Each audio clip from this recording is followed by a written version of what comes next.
What's going on, guys? This is the RPO College Football Podcast, your favorite college football podcast. I'm Jerome Jones. We got Ray Roberts in the building, the man, the myth, and of course, the legend. How you doing, sir? I'm good, Jerome. How are you? I'm doing well. Ray, guess what? What? 31 days to college football. Yep. 31 days. 31 days. For you guys, there you go. 31 days to college football, and I'm super excited about that, Ray. How are you feeling right now, man? I'm feeling good. Every day we get a little bit closer, and it's been a long summer for me, so I'm ready. Yeah, it's been definitely a long summer. Last year we got football, but it was cut out a little bit, so definitely interesting to see a full season with a full schedule. Hopefully no cancellations. We got people in the stands now. We are back to football. I am super excited about it, guys. But we got some headlining news that we need to talk about. So today's headlining news is, as most of you probably already heard about, Texas and Oklahoma are dropping out of the Big 12, and they are trying to join the SEC. Now, reports are they are pitting their bid already for the SEC. They're getting out of the Big 12. They're trying to go to the SEC to play with the likes of Alabama and LSU, Auburn, those big name schools down there in the South. Georgia, obviously, I'm from Georgia now. So Georgia. So Ray, I want to know, what's your opinion on this? Obviously, by the way, it's going to be, if they do go in, it's going to be for 2025. So we got some time to actually see if this actually happened, and if they do, how it's going to shape up. So you got some time to, discuss all this. But Ray, how do you feel about all this that been happening? It just kind of came out of nowhere. I think that I understand what Oklahoma and Texas are trying to do. Mm-hmm. I just worry about where their heads at on it. Oklahoma I can see almost, but Texas has struggled lately. Did they really want to get into a competition war between Alabama and LSU and Auburn and Georgia? And do they really want to do that? I don't understand why they would want to do that. But it's all about money, I'm sure, in the end. And maybe they're thinking that they could help them recruit better players if they join the SEC. And I guess I could see some of the merit to that. But I don't think it's going to work out that way. I don't understand why they would do it. My only question is, honestly, what else is going to happen with the other teams in the other conferences? Are some of them going to start wanting to jump ship? I actually wrote a little format here where I could see if the Big 12 loses Texas and Oklahoma, they only have 8 teams in. So they had to do something. Yeah. They're a Big 12 and they have 10 teams, and now they're going to have 8. So something has to be done. And I'm going to be honest with you. Right now I'm looking at, if I were running college football, and I'm not, but if I were running college football, I would contact Missouri and Kentucky from the SEC and see if they would be interested in joining the Big 10. Exactly. The Big 12. Yeah, Ray, you hit it on the nail on the head with that one, because that was going to be what I was going to say, is that, if Texas and Oklahoma is going to get into the SEC, I'm pretty sure there's teams that wouldn't mind going out of the SEC. Especially teams that have been struggling in the SEC and haven't been, as irrelevant. The whole thing about the SEC is that, you get more eyes on you. But if you're a struggling team, you don't get as much publicity unless you're playing the other teams. And then usually, the big teams like Alabama, Georgia, and usually if you're playing those teams, you're getting blown out half the time. So it's like a Missouri, like you say, like a team that, not totally a terrible SEC team, but have some, some skills that, might be intriguing in the Big 12, those kind of things. Another thing I was thinking is that maybe bringing a lower ranked, a better kind of program or upcoming program and bring them to maybe the Big 12 to see how they do in the Big 12. You got teams like, I don't want to necessarily say Coastal Carolina, because it's only been 1 year that they've really been good. But like a team that kind of be sneaky good, maybe like a Appalachian State or I don't know, something like that. Ray, do you have any suggestions for maybe a smaller school going to Big 12? I don't. I actually stuck to the I have suggestions from the ACC, the SEC, and the Big Ten. I think the Big Ten, I mean, if you look at the ACC and the SEC and the Big Ten, they all have 14 teams in their conference. So they could afford to lose a couple of teams. Correct. And like I said, if I were going to, again, we're going to do what's best for college football, right? So geographically, the teams that kind of make a little bit of sense to me are Missouri, Kentucky from the SEC, Louisville, Virginia from the ACC, and Illinois and Iowa from the Big Ten. Hear me out on this, Ray. What if we take South Dakota State? I think it could be done, and they would compete, but do you want They've been blowing out everybody like but do you want to do that if you're that team where you dominate? That's true. I mean, I just think like this is what I don't understand about Oklahoma. Oklahoma pretty much is a shoe-in. They're going to be a top 4 or 5 team unless they completely fall off the face of the cliff, and they're not going to. But in the Big 12, they're a power. But in the SEC, they're a middling team. Yeah. So I don't understand why they're so hell-bent on doing it. I don't. But I do understand, again, you're going to if you're playing in the SEC, you may be able to attract some players that won't come to you because you're playing in the Big 12.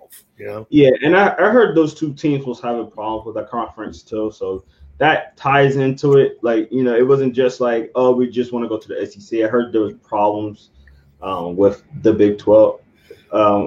Them being in the Big 12, but like you say, if you're like that's like saying Ohio State going to the SEC. Like, no, why would you do that? You're already a powerhouse in there. You're already getting most of the national attention there. Why would you go to the SEC? Like, I definitely get what you're saying with that. I don't. Well, here's the thing, though. I could see like a team like Missouri could benefit from getting out of the SEC. They're a good program. If they were in the Big 12, they'd probably be a better program. Correct. So, but I mean, I don't know. I don't know. Again, I'm sure it all has something to do with money in a roundabout way, but I'm not exactly sure. Especially Texas. Again, they struggled. Now they struggled in the Big 12 for like what, 5 years, 7, 8 years. Now they're going to go to the SEC, and they are literally going to be a middle to the bottom of the lower half of the teams in that conference. Yeah, and Texas seemed like a team that like could be on the uprise. Like, I don't see them like shooting up. I'm like, oh man, they're like world better right now. But like they're a team that could like in the Big 12 could, become a better team in that conference. But like you said, they're not a top tier team where they can be like, oh, we can hang with these other teams. I just think that there are teams like Louisville could be like one of them teams that goes to the Big 12 and they compete because they're not a bad team and they're a solid program.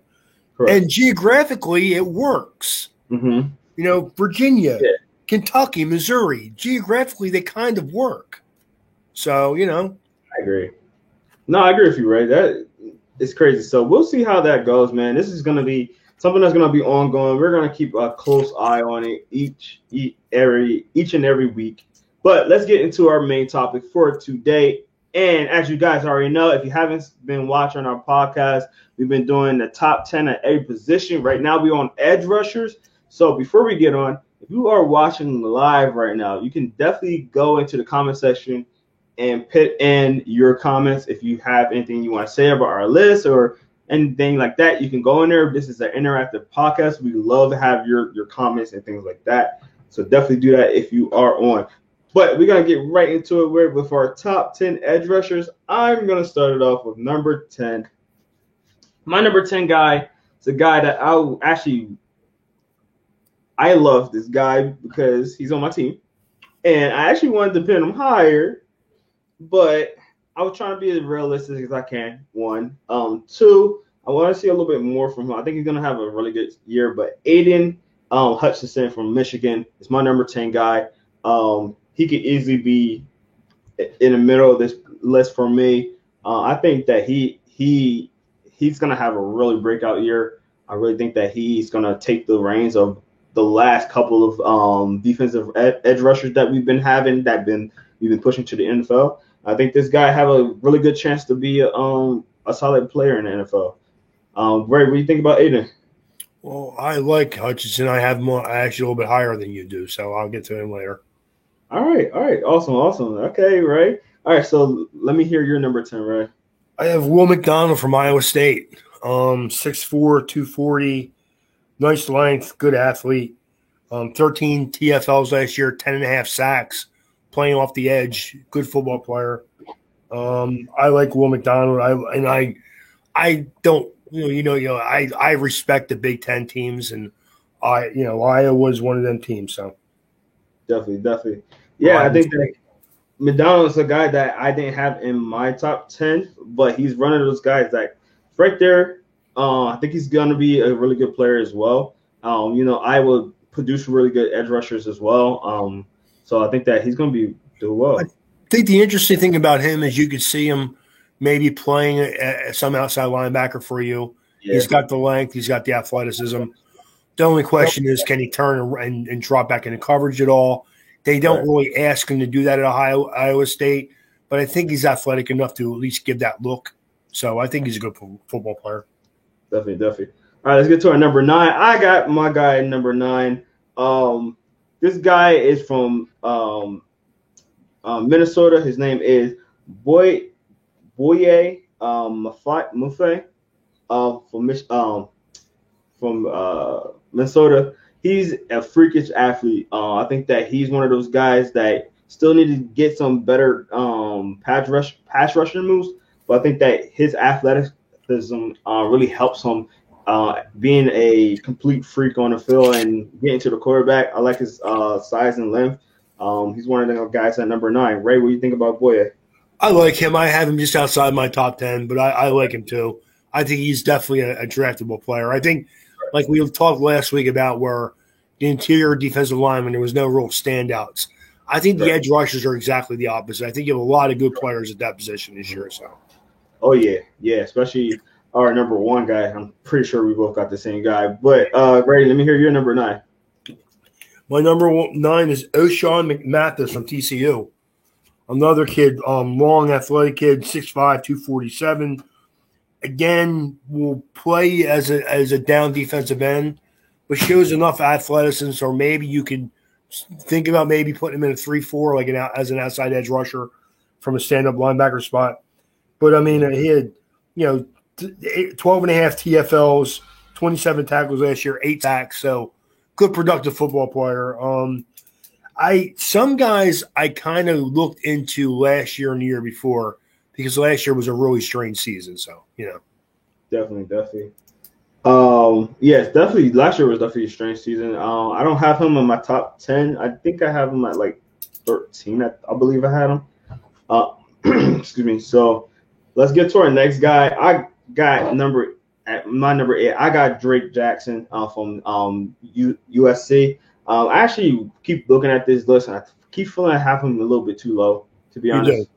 You do. A little bit too low. I keep looking at. I think Drake Jackson is a really good edge rusher, and like I said, as I keep looking at it, I probably need to re-edit this, but yeah, Drake Jackson. I really like Drake Jackson. He's one of those big, nice, big guys that can get to the edge rusher. He had 7 sacks, I believe, last year. Very versatile. He could do different things off the edge. So that's my number 8 guy. Ray, what do you think about Drake? I like him. I have a lot higher than you do. So I like Drake Jackson a lot. I think, even though I know I'm not supposed to do this, I've been looking at these guys as draftable players for next year already a little bit. I mean, but I'm also looking at guys that, even though their production was not as good last year as it was the year before, they had the look, the length, the athleticism to be that guy. So, Definitely. All right. So who you have at 8? I had Brenton Cox from Florida. Okay. Another long, like Yeah. 6'6". I'm sorry, 6'4", 254, a junior. Only had 4 sacks, but does a lot of stuff. 41 tackles, 21 solo tackles. A pretty Yeah. good football player. Again, he's a guy who needs to find the quarterback a little bit more. But I know if Florida was a bad team last year, and their Yeah. defense was horrible. So Yeah, definitely. Cox is another good guy that, like you said, had a subpar year for the Florida. So we'll see how he does. I don't have him on my list, but let's get to our number 7 guy. I got Ali Gay from LSU. A guy that I really like him as well. I think he got really good potential to get to the ball carrier. Did really well. I think he had he was second team all SEC last year. So we'll see what he does this season. I hope that he improved from that, but I really like him right there. We think about Ali, right? I like Ali Gay. I think he's a good football player. Again, he's pretty athletic. He's like 6'6", 260. Mm-hmm. I have him at 12, but I mean he's a good football player. So Yeah, I think I just like him because I feel like he got good upside, and I think that LSU defense is just gonna be a lot better this year. I just really feel like they're gonna be a lot better this year. His And tackles having those cover guys who we're going to talk about in a few podcasts from now will definitely help him get to the pass rush a little bit faster, I believe. Yeah, I mean, I like Ali Gay. I thought about putting him in my top 10. Mm-hmm. I just left him a little bit outside because his production last year was not as good as the year before. So yeah, I just think that defense just had a bad year. I really like LSU's defense, and they have a lot of talent on that defense. Last year was just such an anomaly. I don't know. It was something about that year with that defense really shocked me. Like, this is no way this defense should be looking like the way it was. And I feel like they picked it up at the end of the season, so I feel like they're gonna ride that momentum. But Ray, who do you have at number 7?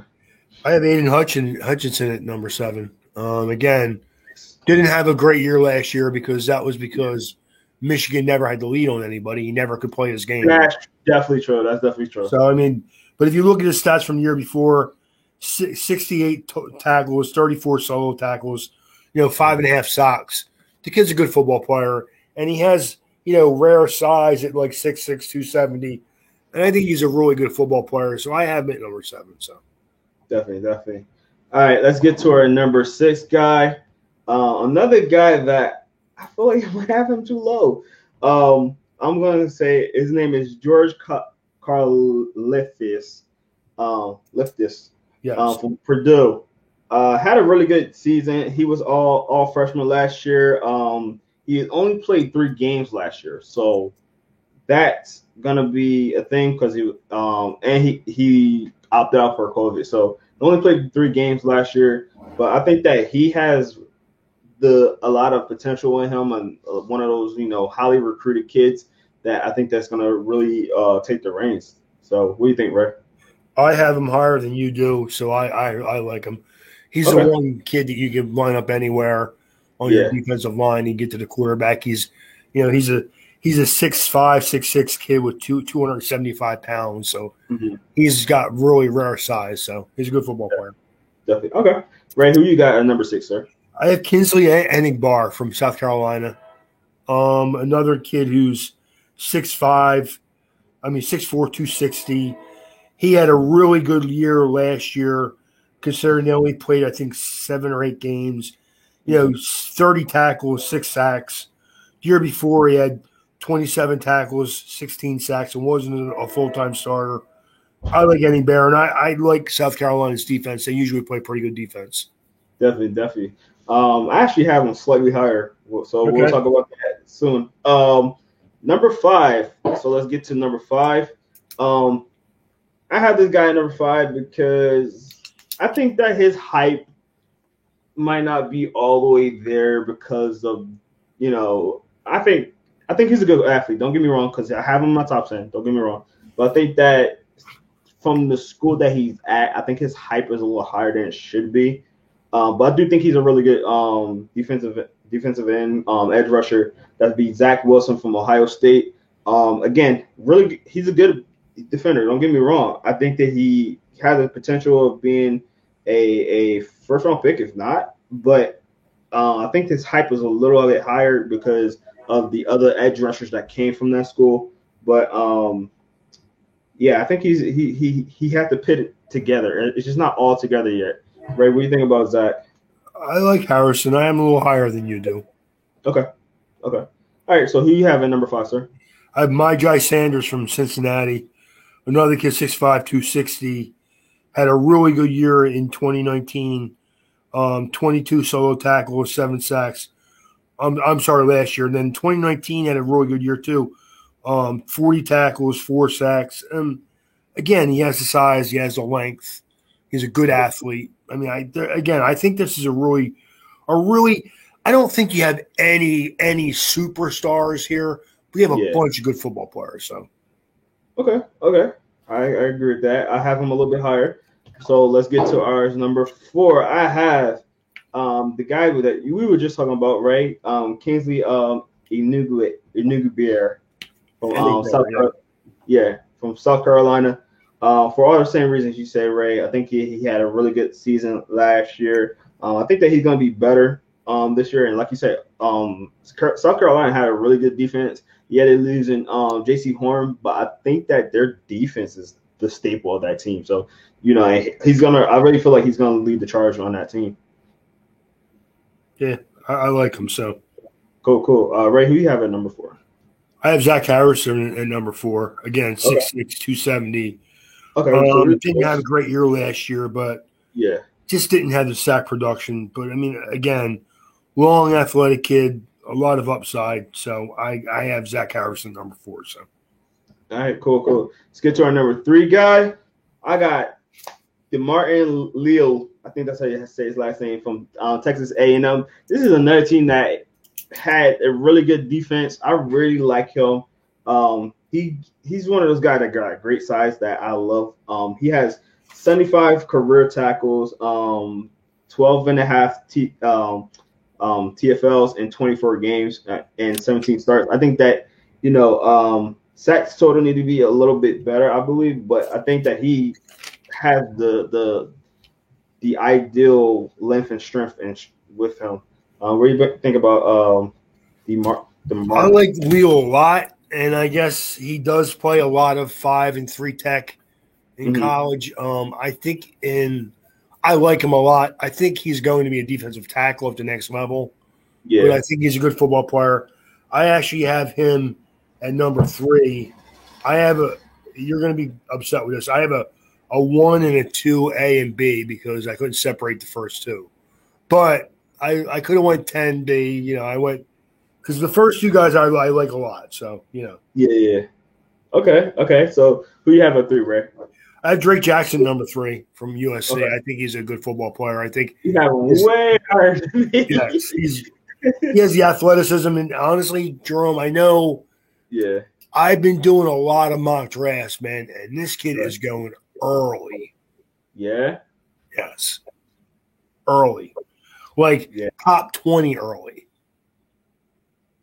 Yeah, I knew he was going to be in the first round, and I was kind of thinking about it. I was like, yeah, he had – I kept looking at it, and I was like, Drake Jackson should be a lot higher.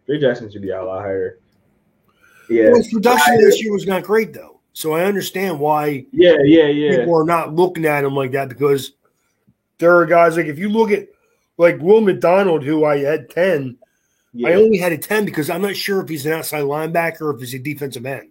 Correct. But his production was as good as anybody. So definitely. Yeah, and I agree with you. He did have a good year, so it's but it's kind of like that potential too, right? He has that potential to be so good. And that's why I said, that's why I keep going back and forth with he had a bad year, and then I'm kind of looking at that, but looking at his actual production and stuff, he should be a lot higher on my list. And I kept flip flopping with that. So I think that USC's defensive backs are really bad. So Yeah, taking advantage of him, just didn't get the pass rush he needed to get that's probably true. because Yeah, they didn't yeah, really the get the ball a lot quarterback. faster. Yeah, Yeah, they didn't cover anybody. Their defense was not good. So yeah. I mean, you look at those games from last year; they had to come back from behind a lot yeah, because the defense kind of wasn't there up to par. All right, yeah. let's get to number 2. I got my guy Ray that I think you had him at 4 or 5. Myles Sanders from Cincinnati. I like him a lot. He's probably one of my favorite defensive ends here. He's going to a senior year. Had 7 sacks last year, like you said, Ray. Very productive in a crazy year. I think that he's just going to show and shine. Cincinnati is one of those good defenses that I think he's going to just have an awesome year. Ray, where you think I have him too high? No, I like him a lot. I had him at 5. Okay. Difference Yeah. between 5 and 2. You know what I mean? It's not that Yeah, big. yeah. I like Sanders a lot too. I think, like you said, I think he's a good pass rusher. I think once he gets a little bit stronger and his technique is a little cleaner than it is right now, he'll be even better. So That's definitely true. That's definitely true. All right, Ray, who you have at number 2? I have George Karlaftis from Purdue. I think him, and I'm going to give you my Keyon Thibodeau from Oregon. I think them two are the best edge guys in this draft. I think if you had both of them together, where Thibodeau could play that right outside like pass rusher, and you could put Karafis at the strong side defensive end, you have studs that way. But because I think they're both. This is where I had a hard time separating them two because I see where one guy is going to be a really primo pass rusher, and the other one's just going to be a really good stout run defender and a guy that can get to the quarterback. So Definitely. Yeah, you need that balance on your defensive line. You can't have two. You can't have two pure edge rushers, and you can't do that against the run because they're gonna just wait. You're gonna let those ends come in, and then just go right in the middle. So I mean, it's just too easy now with the way quarterbacks get rid of the ball so quickly now to just dump it over their head and get that either that running back swinging out of the backfield or maybe even a slot receiver, within 10 yards of the line of scrimmage. Correct. So, no, 100%. And the age now where they spraying offenses out now, that's definitely a thing. So obviously, I guess both of us have our number 1 guy, which should be Kayvon Thibodeau. I would say his last name wrong. Thibodeau from Oregon. Very, very highly recruited guy. 12 sacks. 23 and a half TFLs. I like talking about the TFLs for the defensive ends because again, you can have a running back in the backfield or something like that. A play, a reverse or something like that, and the defensive end gets stay disciplined and get them a quarterback option or anything like that. So TFLs are very important nowadays, just as much as sacks. So another reason why my guy Brandon Graham from Michigan and from the Eagles been in the league so long because he gets a lot of TFLs and he very productive behind the line. So that's how he is. He's very productive behind the line. Can't block this guy. He's very hard to block. Very strong and lengthy. One of my prototypical looking defensive ends. What do you think about him, Ray? No, I like Thibodeau a lot. I think that once he puts on that 15 pounds of muscle and learns how to be a true pass rusher, he's going to be a really good football player. So, correct, yeah, and this is a guy that can be drafted in the top 5 for sure. Yes, when it's all said and done, he'll be at least a top 10 pick. 100%. All right, Ray. Anything else you want to say about him? No, I mean, we pretty much covered all of it. I think that again, there are guys that I didn't mention, and I want to mention one of them. I love Nick Benito from Oklahoma. I think he's a kid's going to be a stud outside linebacker, and if you put him in a 3-4, he's going to be a really good football player. And one other guy, D'Angelo Malone from Western Kentucky. He had 11 and a half sacks in 2019. Only played in 6 games last year and had 6 sacks, 71 tackles. The kid is a player, man. Again, he's a little undersized, 6'4", 230. Yeah. So I think you probably have to put him in a 3-4, at least starting out. But I think I'm really excited about the edge class this year. I really am. So Yeah, me too. I mean, like I said, we got some nice names in there. I think that if you're a team that's looking for an edge rusher, you could take your pick, whatever fits your scheme. You got a whole bunch of them in here, so I think this is going to be a fun class to look at edge rushers for sure. All right, you guys want to say, sir? No, I just looking at my alerts on my phone about your buddy. Who's my buddy? Miami's disgruntled cornerback. Oh man! All right. Can't wait to talk about cornerbacks. Oh yeah. We'll definitely be talking about him. I hope he goes to the Eagles. I just hope I hope he does too. I want one of my number one picks back. You're not getting them. Nah, getting at least dude. Actually, I would trade your first round pick. They have to get at least one number one pick for him, dude. They have to. Yeah. They have to. I mean, I kid around a lot about corners, but Xavier Howard is one of the top 2 or 3 corners in college in the NFL. So, dude, when's the last time you heard somebody in the modern era get 10 interceptions? Like, it's been a long time. It don't really happen. It don't. Not since the days of when they used to use Stickum. Yeah, exactly. All right. Let's get to our final part of the podcast. If you guys haven't been watching it, this is called the State of the Program. So this is the State of Program. We're going to talk about schools. We're going to give you a list of a couple of random schools and talk about how they're going to be doing this year and what we think about their team.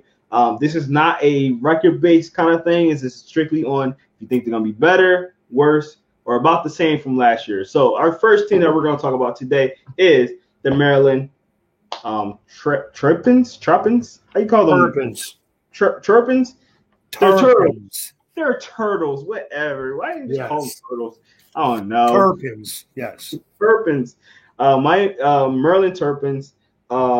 They were 2-3 last year, led by Tua Tagovailoa's little brother, Tuluiye, or however to say his name. I can't say their names, man. They're crazy. But he's going into his junior year.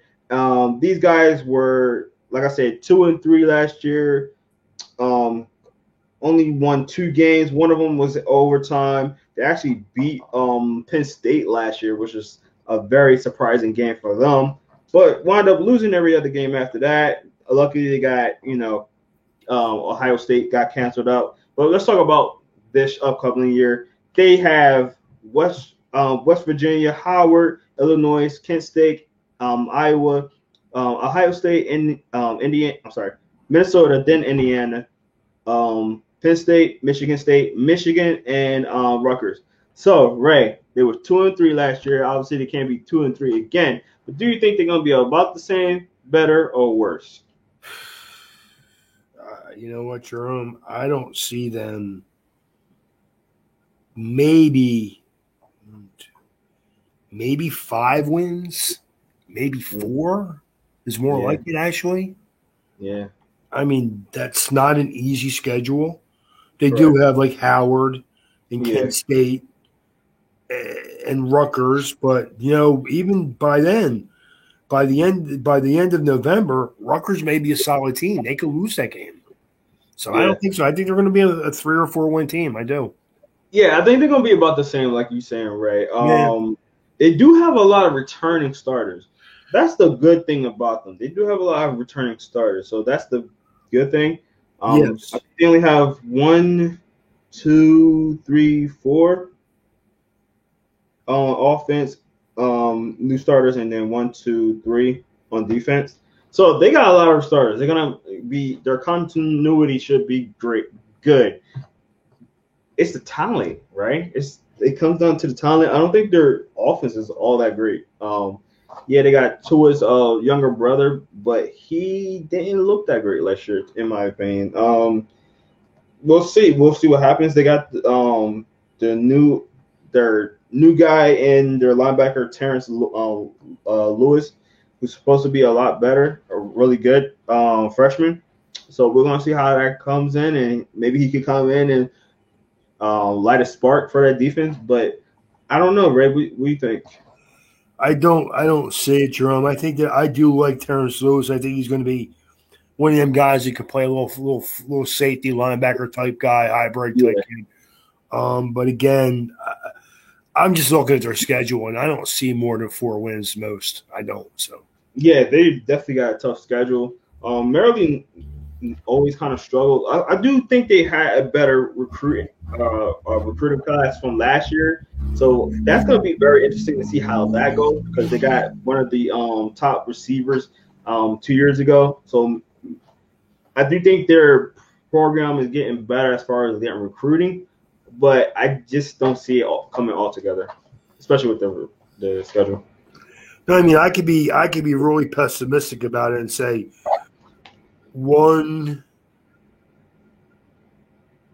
they could win 1 game. Yeah, I mean, if you look at their schedule, okay, West Virginia is a solid team. Howard is Howard. So you don't know what they really expect from them. They're going to lose to Illinois. They're going to lose to Iowa. They're going to get killed by Ohio State. They're going to lose to Minnesota.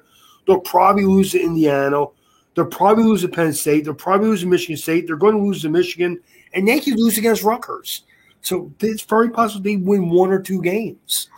That's crazy. That's even crazy to think about. I hate to be – because, we're close to the Maryland area here, so I kind of root for them. Stephon Diggs, give him a little shout out there.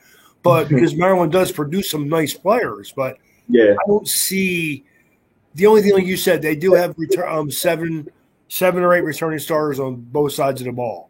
Correct. So that should play to their favor. But if you look at the schedule, they're not going to be favored in any of their games except maybe 2. I agree, Ray. I definitely agree. All right, let's get to our next team. We got the Duke Blue Devils. Good thing we're not talking about their basketball team because I hate their basketball team. But anyway, that's for another podcast. But last year they were 2-9, so they had a lot of games. They had actually 11 games. I think that was their whole schedule actually. Losing out their first 4 games, winning against Syracuse, losing again, and then their last one was Charlotte, and then losing the last 4 after that. So Duke, another this ACC team that was ranked 13 in the conference.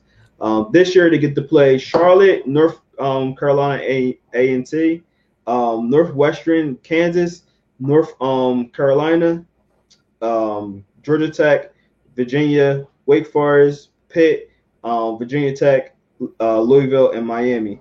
So only having 2 wins last year, Ray, went better, worse, or about the same? About the same. That's funny because I was literally just thinking that. Honestly, Jerome, I see Louisville is not a great team, but they're better than them, I think. Mm-hmm. Pitt is a team that's up and down all the time. And then I see Charlotte and North Carolina A&T. They can win them games, but they can lose them games too. So that's hard. Yeah, right. I was looking at this, and at first when I was reading, I was like, "Oh, they have a kind of a light, beginning to their season." And then you start going down the list, you're like, yeah. So they lost one of their really good running backs in Deion Jackson last year. A guy that actually interviewed. So they losing him on offense. So that's going to be a big deal.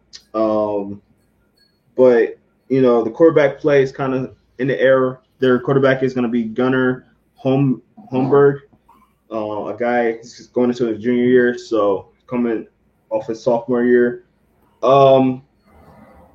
They have a lot of turnover on off, not a ton, but enough to be like questionable about their offense for sure. Defense was So what do you think about that, Ray? I see some nice players. I do like Jake Babo from their wide receivers, a nice possession kid. Mm-hmm. Colin Calhoun, I think, is a good, solid speed type receiver, more quick than fast, to be honest with you. Yeah. And they do have 3 returning starters. Larry Holman, their left tackle, is a solid. Casey Holman, their left tackle, is a solid football player. I worry about their defense. They don't Yeah. play well. And if you look at the scores from last year, it seemed like they gave up a lot of points to like just about everybody. So, Yeah. And North Carolina, and again they play a tough schedule. North Carolina, we know, is a good team. Georgia Tech is a solid team. Virginia's a solid team. Wake Forest is an up and down team, but again, to Duke, they're a good team. Pittsburgh is probably a more talented team than they are. Virginia Tech is a more talented team. Louisville, Miami are both more talented than they are. So it's going to be difficult for them. Yeah, their lowest scoring game was against Charlotte. They gave up 19 points in that game. I mean, the next one after that is Syracuse, 24 points. They won both of those games.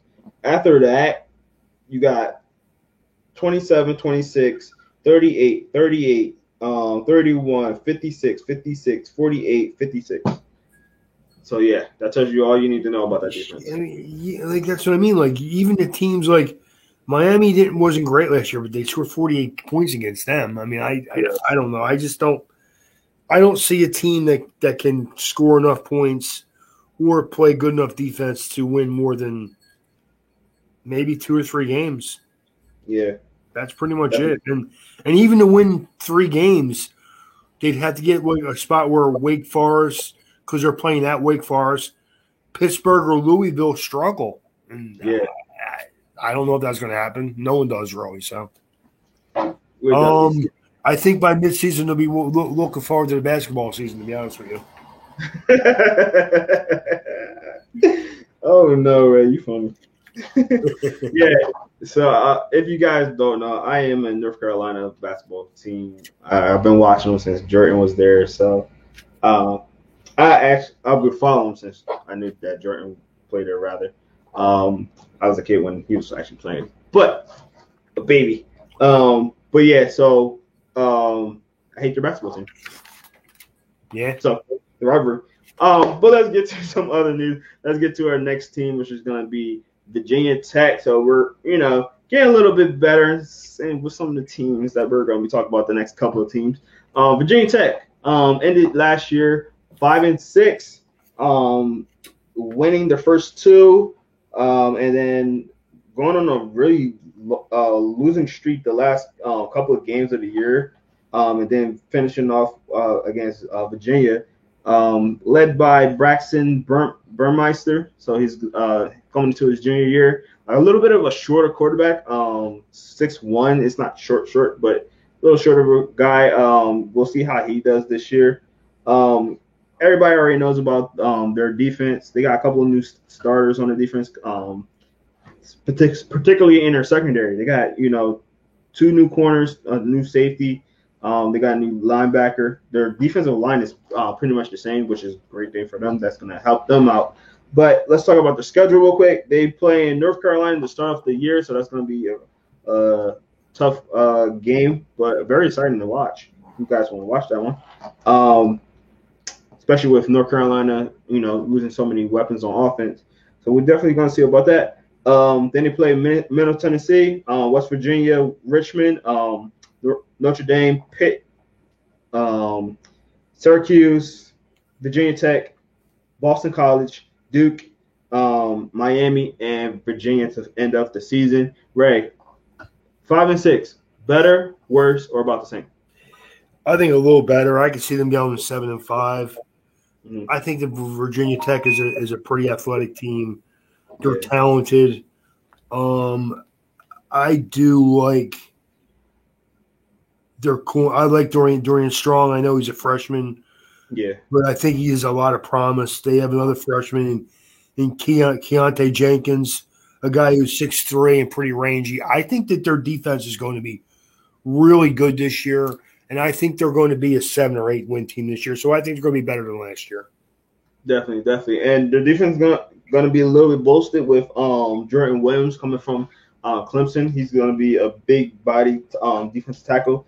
He had 4 sacks last year as a backup, so that gives you a lot of hope in him coming over from there. So it's going to be interesting to see how he plays out on that defense. I always like Virginia Tech for their defense. They always have great defense, and they always have fast offense. And I think that they're going to be kind of like Ray said, like 7-1 team. They got some games that they can sneak up on some teams, like being the first game that North Carolina plays. They have a chance to actually win in that game. I believe. That's the thing. If they can pull off a win against North Carolina, I can see them very easily going like 4-1, 5-2 in their first 7 games. That would be pretty big for them. Exactly. No, and I agree, right? Because, like we said, the staple of this team is their defense. That's 100%. So if they can take advantage of a offense that don't have as many weapons, don't have that chemistry that you would hope, because North Carolina, like we said, they lost 2 receivers, 2 running backs. I think they lost a couple of offensive linemen. So they're gonna be a team kind of searching for a little bit of identity.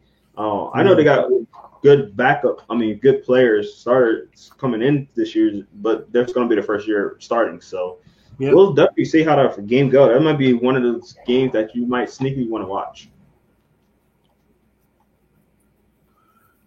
I like Burmeister, their quarterback. I think he's not a big kid, but he's pretty athletic. I think they're going to be good. I think they always have an athletic quarterback. They do. You guys already know they had Michael Vick years ago.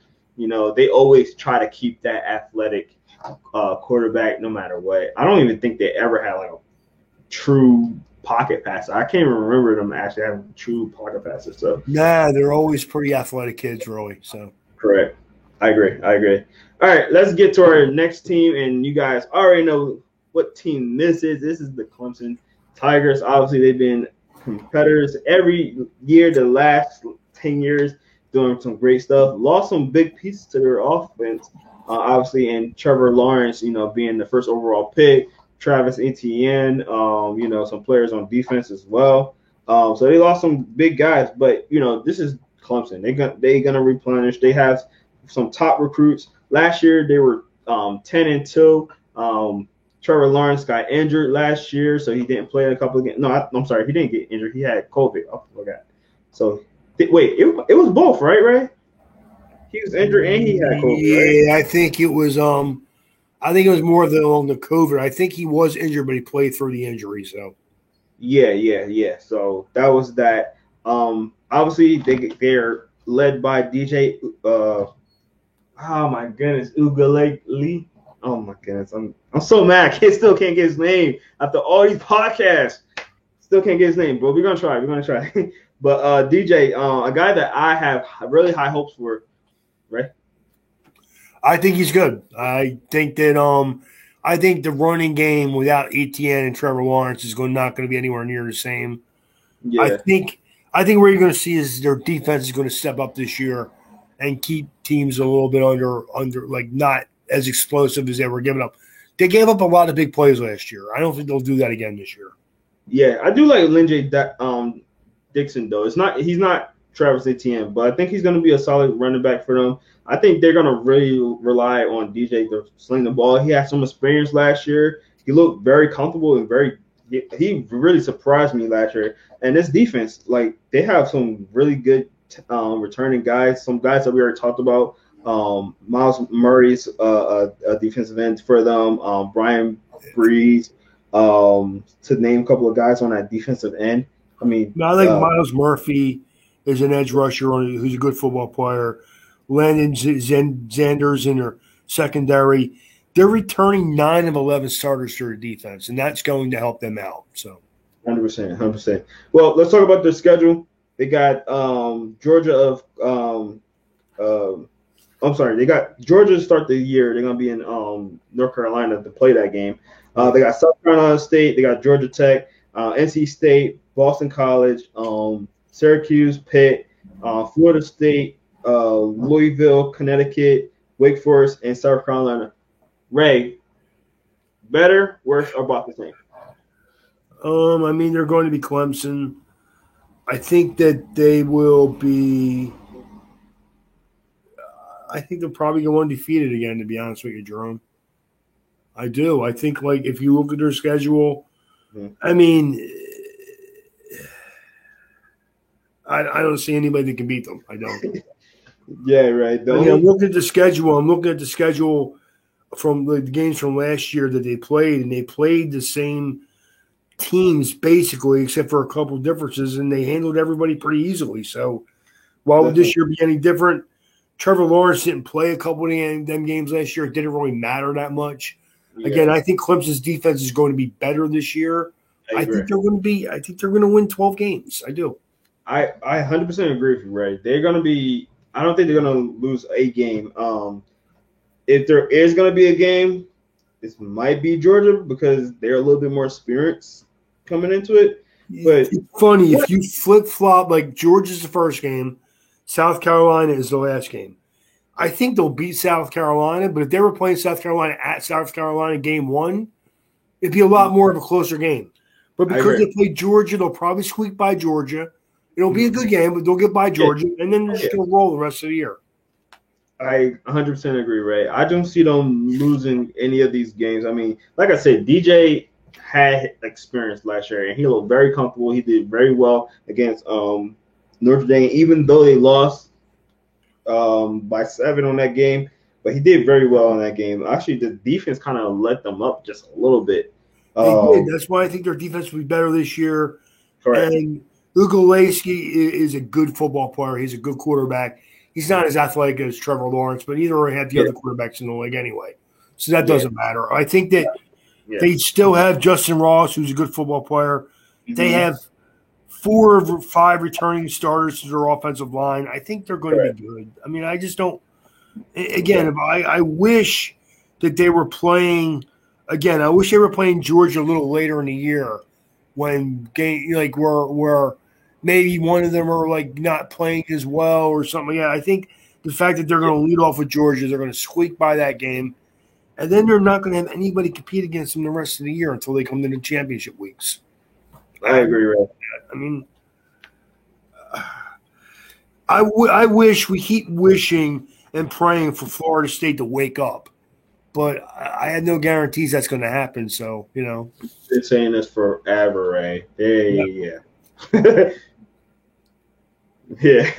So let's move along to the next team. Our last and final team will be a team that I love their defense. I secretly love this team. They're Utah. I always love their defense. Every year they always produce some guys. And this year they have 2 new starters. 2. Just 2. Their defense is coming back. Their offensive line, they got Charlie Brewer now playing quarterback for them, which is going to help them out. Devin Lloyd, their linebackers are really good linebackers. I think this is going to be great for them. Like you said, Charlie Brewer from Baylor is just going to help them out. I'm not too high on him, to be honest, but I think he's a better quarterback for them to have experience, and well, maybe he'll develop and be a little bit better this year with that returning offense, because even the offense, they only have their running back, one of the wide receivers, and their guard, coming back. I mean, that is new. So for the most part, this team is a start. As far as the starters, they only have, I think, 6 out of the whole 22 starters. So they're coming back well. They were only 3-2 last year, only playing 5 games. First 2 games got canceled, being Arizona and UCLA. But losing to USC last year and Washington, they're pretty much the better teams in the Pac-12. But playing Oregon State, Colorado, and Washington State to end the year, and they actually played very well against Washington State. So their schedule for this year is Weber, BYU, San Diego State, Washington State, USC, Arizona State, Oregon State, UCLA, Stanford, Arizona, Oregon, and Colorado. So with that record, Ray, better, worse, or about the same? I think they're going to be better than that. I think Utah is a solid team. Yeah. I think that that they're going to be, like you said, most of their starters on defense are coming back. Correct. They do have 1, 2, 3, 4, 5, 7 stars returning to the offense. And I think Charlie Brewer, even though he's not a great player, he's better than what they've had the last couple of years. Mm-hmm. I think the Utah is going to be a pretty competitive team. Yeah. No, I think they're going to be way better, Ray. I think, starting off the year, they don't have big competition. I think the biggest competition, honestly, is USC and October 9th. That's going to be their biggest competition, I think, because you would say you might as well say BYU, but they lost, Zach Wilson, a couple of their wide receivers there, so the offense is not going to be the same. Do you agree with that, Ray? Yeah, I do. I think that you see a stretch of games, though, at USC, Arizona State, Oregon State, UCLA, at Stanford, at Arizona. That's going to be, if they could go 1, 2, 3, 4, 5, 6, and then they play Oregon. So there's a stretch of 6 or 7 games. If they can go 4-3, I can see them having a good year. If they go under that, then they could struggle a little bit. I mean, I think USC is going to be a pretty solid team. I like Arizona State. I think Arizona State is a better team than them. Oh, yeah. Sure. I think Oregon State is a tough team. Chip Kelly right now, I don't know how to feel about UCLA. I think I saw them play better last year. They did, yeah. Yeah, more consistently before I say, they're going to be a pretty good team. I think Chip Kelly eventually will get his players in UCLA, and they'll be pretty good. But I worry about at USC, Arizona State, at Oregon State, UCLA, at Stanford, out of Arizona. That's a stretch of some tough games. After, like you said, the beginning of the season is not really that bad. They play at BYU, at San Diego State, Weber State, Washington State. They should win them games. Mm-hmm. And then again, like I said, they had that stretch of 6 or 7 games where if they can go 4-3, 5-2, then they can have a really nice season. I like Utah. I think they produce good. They recruit good players. They do. In that conference, they're a pretty solid team.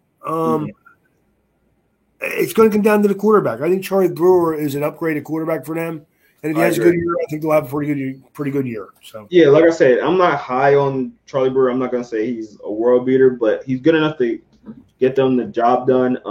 And I think that's what he did at Baylor. He wasn't the best. I think he got beat out too, if I'm not mistaken.